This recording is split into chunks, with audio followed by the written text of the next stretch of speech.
Hey everybody, welcome to this weekly update with myself, Sarah Lean.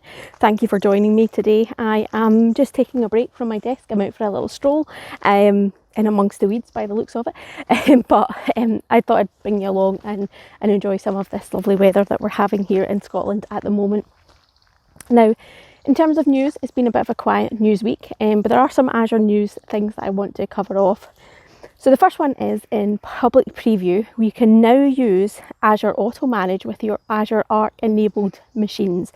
So if you have servers with the Azure Arc agent enabled on them, you can actually start to use some of the best practices that Azure Automanage can actually apply onto your machine for you. So things like applying Azure Update Management, Azure Monitoring, Azure Logs can all go onto your servers that are non-Azure.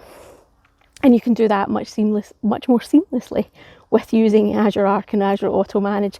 So that's in public preview, so definitely check that out if that's something that interests you and have a look at how that can be implemented within your environment. Now, in terms of the other public preview bit of news this week is that Azure VPN Gateway actually supports NAT technology. So if you have overlapping IP addresses between your two environments, so say your on-prem environment and your Azure environment, you can use this VPN gateway with the NAT technology, so the network address translation technology, to actually allow you to use those overlapping IP ranges and environments. So this is a pretty cool technology because previously you really had to make sure that your IP addresses were very different, otherwise you would have some configuration issues. So it's definitely something to have a look at. It's in public preview, so definitely check that out and see if you can use it and how that would be within your environment. Just watching a cat sunbathe itself here. I don't really like this cat because it does poo in my garden, but you know, they're still cute.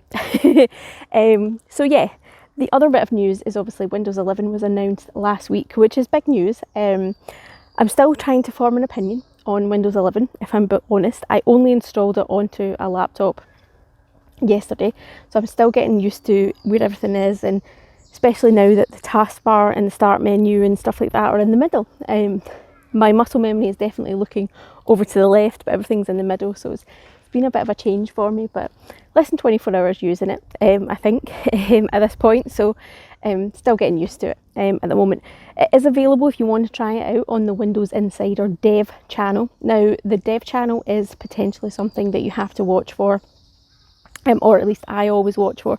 I don't run the Windows Insider dev channel on my production laptops, the laptop that I depend on every day for my work or every day, and I would be really upset if it wasn't available and I had to rebuild it from scratch.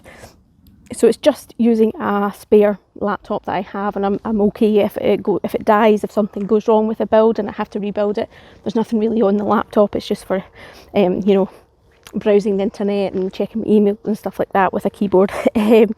So yeah, I'm running that Windows Insider dev channel, and yeah, Windows 11 installed quite easily. I think it's a Surface Pro 7 that I've got that's running that, so it's capable of running the requirements that Windows 11 has come out with. And to be honest, it installed really easily. I downloaded it through the Windows Update, it installed, a couple of reboots later, it was running up and all fine. Restored all my icons, software seems to be running fine on it so far that I've tested, so yeah, exciting times, and we'll see where that goes and see if I can provide any feedback or help the team with that build and before it goes generally available, which I believe is going to be tail end of this year. So I was going to say autumn, but it's not always autumn for everybody. So I think kind of September, October, November time frame is where they're heading towards, potentially making that GA and making it available to everybody. So yeah, thank you for tuning in, everybody. Really do appreciate your support. I am looking forward to the 100th weekly update. Have a good weekend, whatever you're up to, and I'll catch you in my next video.